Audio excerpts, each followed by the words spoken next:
Have you ever thought about how one single event can totally change the course of history? Well, that's exactly what we're diving into today. We're going to trace this incredible chain reaction, this historical domino effect that starts with just one victory and ends with the creation of one of the most legendary empires the world has ever seen. It's a weird question, right? It sounds like a paradox. How on earth can winning a long, brutal war, the ultimate victory, actually be the first step towards your own destruction? Well, that's the puzzle we're going to piece together, and the answer is what paves the way for Alexander the Great. Okay, so this is where our story really kicks off, not with some big celebration, but with a victory that came with a price tag so high it would end up destroying the victor and completely shifting the balance of power forever. So you gotta picture this. For decades, Athens and Sparta are just locked in this awful, grinding war. By 405 BCE, Sparta is desperate. They're on the ropes, and they do something pretty much unthinkable. They make a deal with their number one enemy, the Persian Empire. Persia's help totally turns the tide, and Athens is finally crushed. But, as you can see, that win came with some very, very serious strings attached. And there it is. That's the catch. That's the crucial point. Sparta won the war, sure, but they had burned through so many soldiers, so much money, so much everything, that they were left completely vulnerable. Their new ally, Persia, was suddenly holding all the cards. So the first domino has tipped over. Let's see what it knocks down next. With Sparta, the supposed winner, now just a shadow of its former self, a huge power vacuum opens up. And, both nature and politics, they hate a vacuum.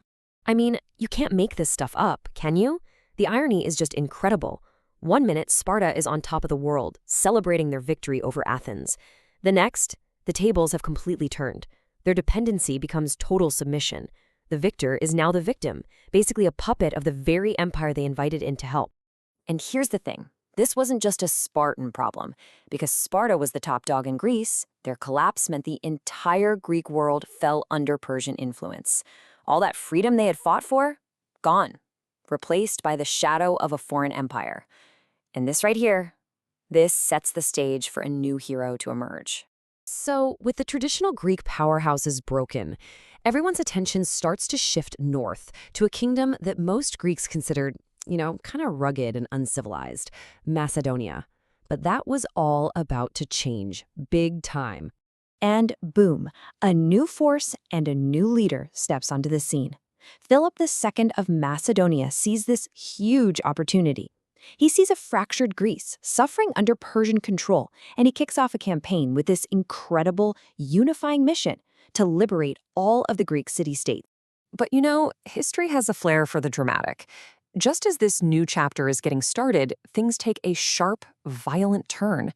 The mission to liberate Greece gets passed from one generation to the next in the most shocking way you can imagine.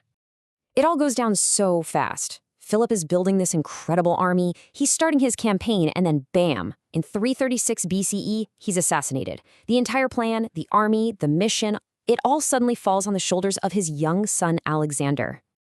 And get this, how old was this new king? He was just 20. 20 years old, and he's suddenly in charge of a kingdom, a revolutionary army, and a mission to take on the biggest empire in the world. I mean, can you imagine the pressure?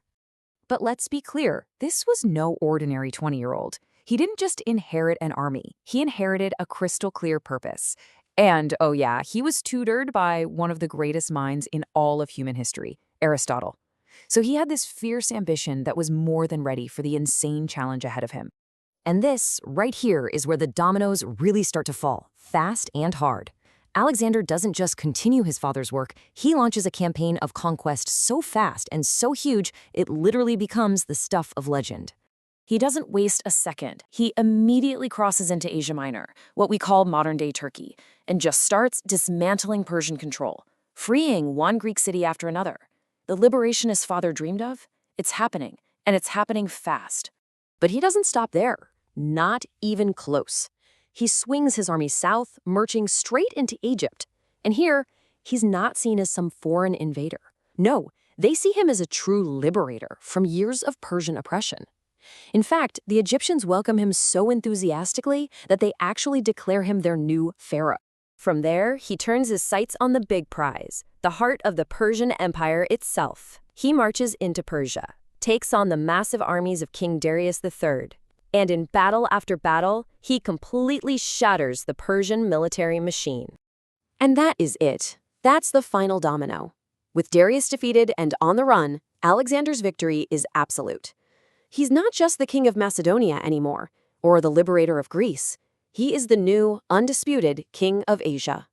And it all started with Sparta's costly victory all those years ago. So when you look back at this incredible chain of events, from Sparta's Pyrrhic victory to Persia's takeover, and finally to Alexander's unbelievable conquest, it really makes you wonder, doesn't it? Is history just a series of power vacuums waiting to be filled? When one great power falls, is it just inevitable that another one will rise up to take its place?